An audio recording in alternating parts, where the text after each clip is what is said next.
sachant qu'il existe des projections futures basées sur le taux de comblement des grandes unités à qui l'on attribue une espérance de vie de l'ordre de 500 à 3000 ans, donc bien supérieure aux 50 ans.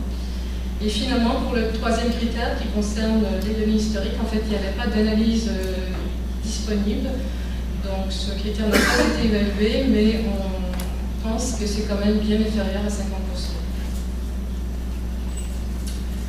Pour le critère B, qui est la distribution géographique restreinte, on a le critère B1, qui est la zone d'occurrence, qui correspond à 59 mailles de 10 km par 10 km, occupées à au moins 1%. Donc 59 est supérieur à la valeur seuil minimale de 50 pour obtenir le statut vulnérable. Et même chose pour la zone d'occupation qui représente 76 000 km², soit 26 000 km² de plus que la valeur seuil, ce qui nous donne donc le statut de non concerné pour ce critère. Pour le critère C, qui porte sur la dégradation de l'environnement abiotique ou physique, on pense que le principal facteur impliqué est la contamination des eaux et des sédiments par des produits chimiques et organiques qui proviennent notamment des eaux usées, aussi des eaux de ruissellement, donc de l'agriculture, pesticides, engrais. L'indicateur que nous avons choisi d'utiliser pour évaluer la dégradation causée par ce facteur est l'eutrophisation. Pour l'étendue spatiale, on considère que ça concerne toutes les masses d'eau qui représentent environ 80% de l'écosystème. Pour évaluer la sévérité relative, on a en fait utilisé une grille d'indicateurs qui a été mise en œuvre par l'IFREMER dans le cadre du réseau de suivi lagunaire. C'est un système qui s'apparente assez à celui en fait, de liste rouge de l'écosystème, qui est constitué d'un suivi concernant plusieurs compartiments. Donc on a par exemple la colonne d'eau, le phytoplancton, la macroflore benthique et les macro-invertébrés et les sédiments. Pour chacun de ces compartiments, on a plusieurs indicateurs qui sont suivis. Pour chacun des indicateurs, on a des valeurs seuil qui permettent donc d'attribuer un état qui peut varier de très bon à mauvais. Et ensuite, on a une lecture de grille en fait, qui combine ces différents indicateurs pour obtenir un état global pour chacune donc, des unités lagunaires qui sont concernées par l'étude. Dans le cadre de cet exercice, donc, nous avons simplement établi des corrélations, des correspondances entre ces indicateurs d'état et la sévérité relative, où on a par exemple 30% de sévérité relative qui correspond à l'état moyen, 50% à l'état médiocre et 80% à l'état mauvais, sachant qu'un état mauvais en fait, correspond à des lagunes qui ont complètement perdu leurs herbiers, qui sont caractérisées par des proliférations d'algues vertes et des crises d'anoxie fréquentes. Donc on pense que le 80% de sévérité reste quand même assez conservateur. Donc sur la base de cette démarche, on obtient pour ce critère, et notamment pour les 50 dernières années, le statut de vulnérable qui en fait correspond à la valeur moyenne et les tendances observées au niveau de chacune des unités qui sont suivies depuis au moins 2000. Ce n'est pas une échelle temporelle très grande, mais on a pu faire des projections à partir de ça. Pour le critère 2, qui intègre aussi en fait les mesures qui ont pu être prises récemment pour améliorer l'état des lagunes, on a donc supprimé certains sites qui avaient un état amélioré et on obtient quand même cette valeur de ce statut de vulnérable. Et pour ce qui est du critère C3, donc depuis 1750, on considère que l'écosystème est non concerné puisque les dégradations observées sont découlent principalement de l'intensification de l'agriculture et du développement urbain qui a sévi principalement à partir des années 1960. Le dernier critère qui concerne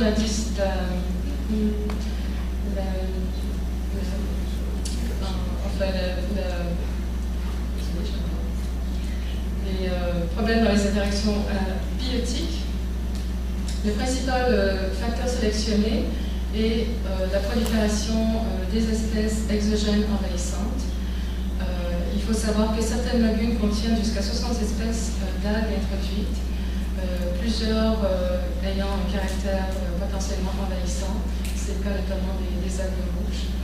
Un autre exemple important provient du cascail, qui qui est en fait un ver marin qui construit des récifs calcaires, qui contribue fortement à accélérer le complément des lagunes et qui modifie également leur courant et dont la prolifération est en fait favorisée par les accès des phytoplanctons qui sont directement associés à l'eutrophisation. En termes d'étendue, ce sont toutes les lagunes de France qui sont concernées, particulièrement celles qui sont utilisées pour la conchyliculture.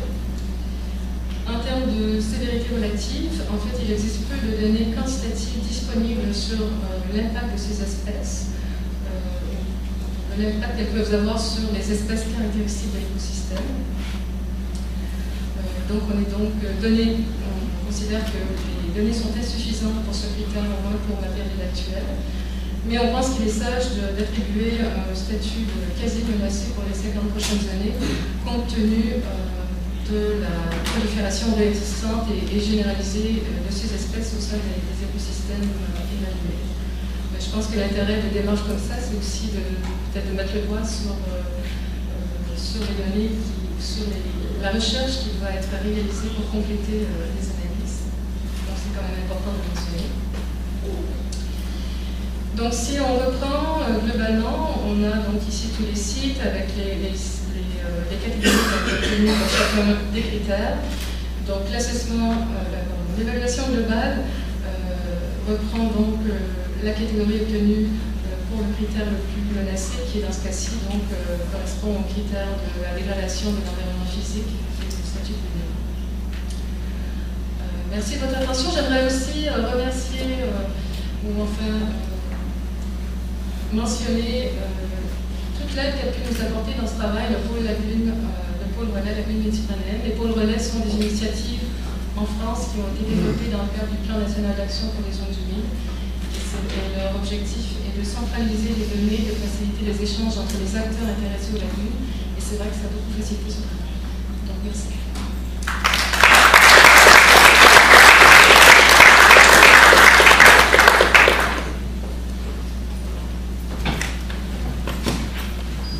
One quick question, but we have to. I would like to know whether you looked also outside of France, because I think in the Mediterranean there are more of these lagoons, and if it's applicable only for France, I think the ultimate value for legislation would not be enormous. Non, bien sûr, nous l'avons fait pour la France, mais l'idée c'est que ce soit étendu sur enfin, toute la planète, quoi, dans un moyen temps. Je pense qu'on va assez rapidement, l'étape suivante sera probablement de le faire sur le pourtour méditerranéen. Mais l'idée c'est que dans chacun des pays, idéalement, cet exemple serve pour motiver justement des études sur cet écosystème aussi. Gracias, Brigitte. A ver, bastante tiempo para conversar después de la presentación.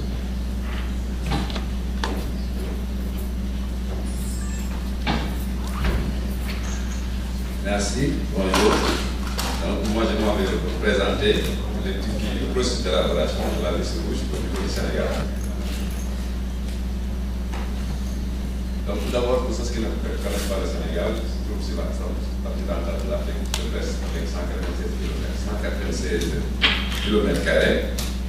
Et le Sénégal compte 700 km de côte avec une variabilité spatiale par rapport à la pluviométrie qui passe de moins de 300 mm au nord à plus de 1000 mm au sud.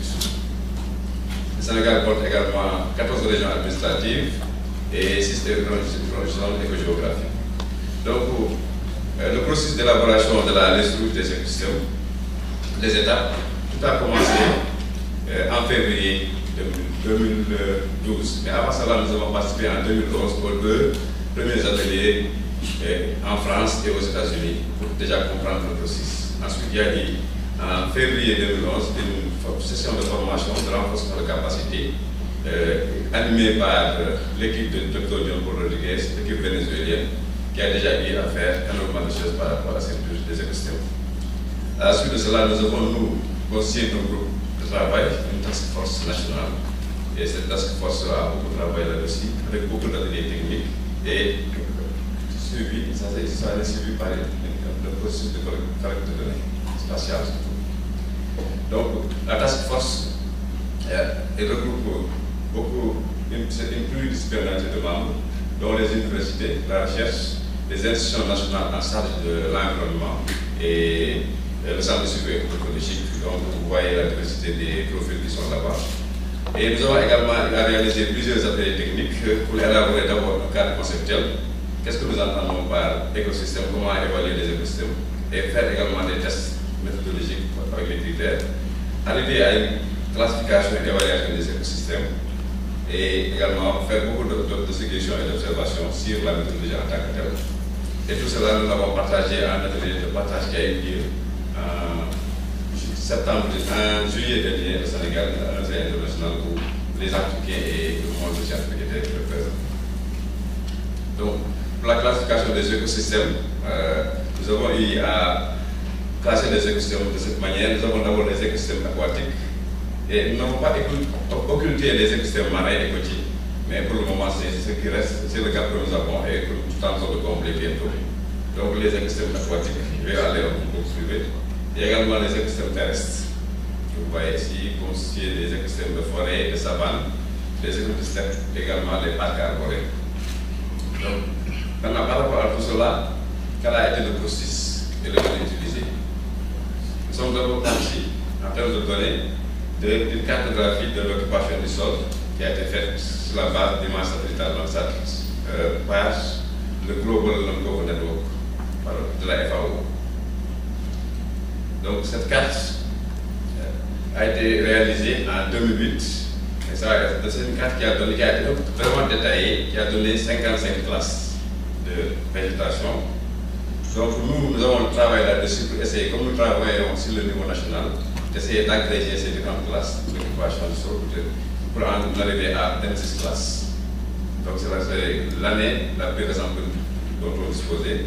Sur la base de cela, nous avons également essayé de trouver d'autres images Landsat pour avoir une année beaucoup plus ancienne afin de pouvoir faire l'évaluation. Et nous avons utilisé des images Landsat 90 sur la base de mosaïque d'images entre 84 et 90. Donc ici également, nous avons la même procédure, la interprétation avec un logiciel et une validation par la task force sur la base des revue documentaire et des données qui étaient disponibles. Et nous avons donné cette carte-là. Donc, c'est la base de ces deux. Je ne vais pas revenir sur l'utilisation des critères parce que David en a bien expliqué et l'étude de cas détaillée de BG également. Ça, juste ici de montrer le cas national, comment on a fait et pour arriver à cette évaluation des écosystèmes du Sénégal dans le premier temps. De façon globale, qui nous donne ces résultats-là où on constate que, grosso modo, que les écosystèmes en mangrove sont en danger, les écosystèmes de forêt également, l'essentiel des écosystèmes de forêt sont en danger. Les steppes et les savanes sont presque quasi menacées au Sénégal. Donc, dans l'ensemble, ça, juste pour dire que c'est juste une idée de l'évaluation des écoles du Sénégal. Loin de là, de dire que nous avons évalué, nous avons fini l'évaluation des écoles du Sénégal. C'est juste un exemple de début pour montrer. Là, il y a également l'étape suivante qui consiste à continuer à chercher de l'information supplémentaire. Donc, ça, c'est juste une idée de ce que pourrait être la carte de Sénégal. C'est juste une idée parce qu'il y a beaucoup de choses à faire, notamment beaucoup de critères à intégrer pour arriver à cela. En termes de perspective, nous allons chercher des données beaucoup plus anciennes, les plus anciennes possibles disponibles. Et nous avons également essayé d'intégrer tous les autres paramètres, biophysiques surtout et socio-économiques. Toutes les données ayant trait également aux objectifs de gestion des terres et élargir également la task force nationale, notamment pour intégrer d'autres experts, d'autres expertises, notamment sur le domaine marin et côtier. Et diversifier également les études de cas, parce qu'actuellement nous avons à l'actif 4 études de cas, vraiment détaillées qui ont été faites, mais pour les besoins de cette présentation, nous devions de présenter seulement le processus national, le temps ne le permet pas. Nous avons à l'actif 4 études de cas, diversifiées sur le plan géographique. Nous avons une étude de cas sur la zone sahélienne du Sénégal du Ferlo, une autre au niveau de la vallée du Ferlo, sur les forêts du Conakry qui sont presque en statut d'effondrement. Nous avons également une étude de cas au niveau des zones humides, notamment la forêt, la réserve de biosphère, Ces explications seront certainement présentées au cours des différentes conférences internationales. Donc, nous avons également comme projet pour l'avenir de mettre en place une task force régionale en collaboration avec l'IUCN PACO, le PSF également. Parce que le processus a commencé au Sénégal, mais nous avons comme mandat, et ce que nous voulons, c'est essayer de diversifier ça au niveau sous-régional pour essayer d'aller, notre objectif c'est d'aller avoir une piste sous-régionale, régionale, avant d'intégrer la ressource mondiale. Et également comme projet de trouver des sources de financement parce que c'est un travail qui demande également des moyens. Merci de votre attention.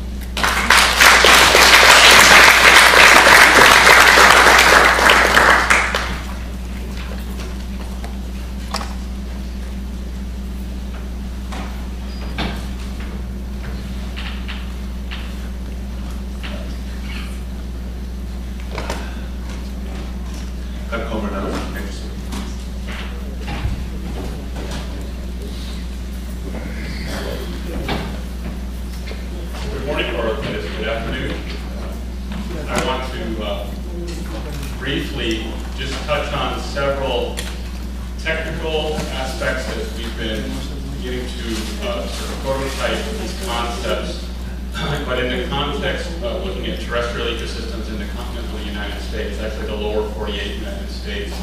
And we've seen several of these different examples of focusing on one type of ecosystem within a nation.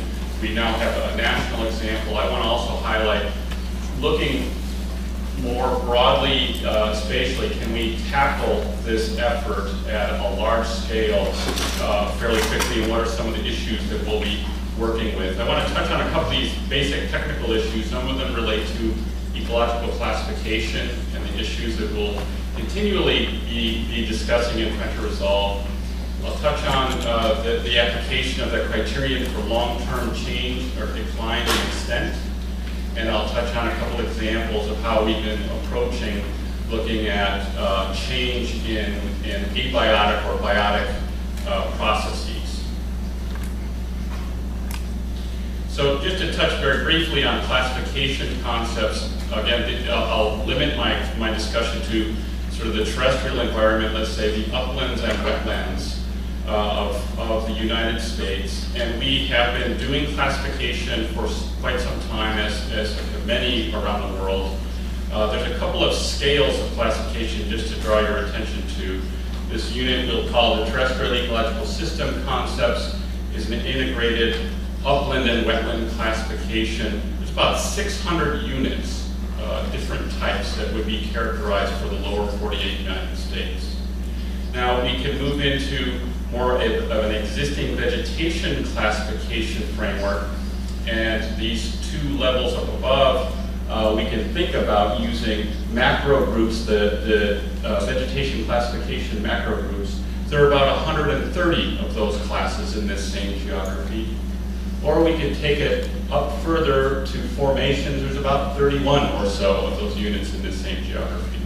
We would generally, practically speaking, we use this sort of classification. We call this a mid-scale classification. There are finer levels of classification as well. So we need to be thinking about that multiple scales, multiple practical scales of application for this process.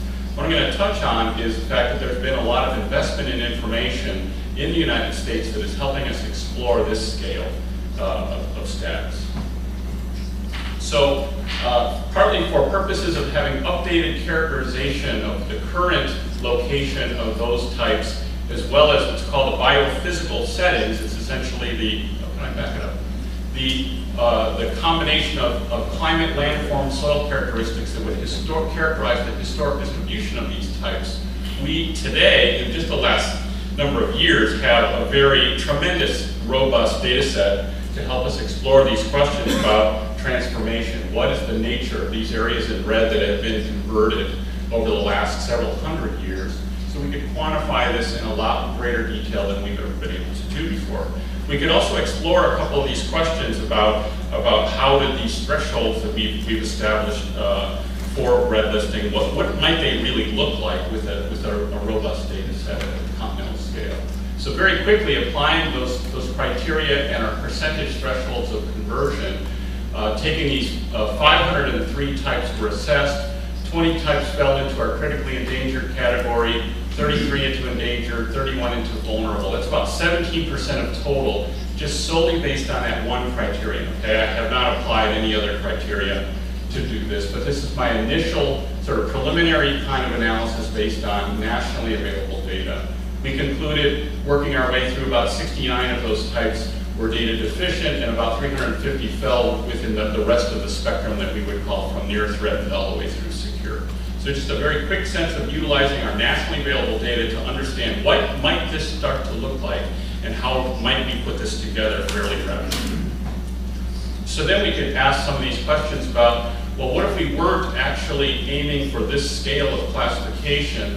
What would be the implications of that exact analysis with coarser concepts as our basis? And so, like I said, that's taking this map of 500 or so classes and aggregating up to macro groups, about 130 classes, and aggregating that up even further into about 30 or so vegetation formations.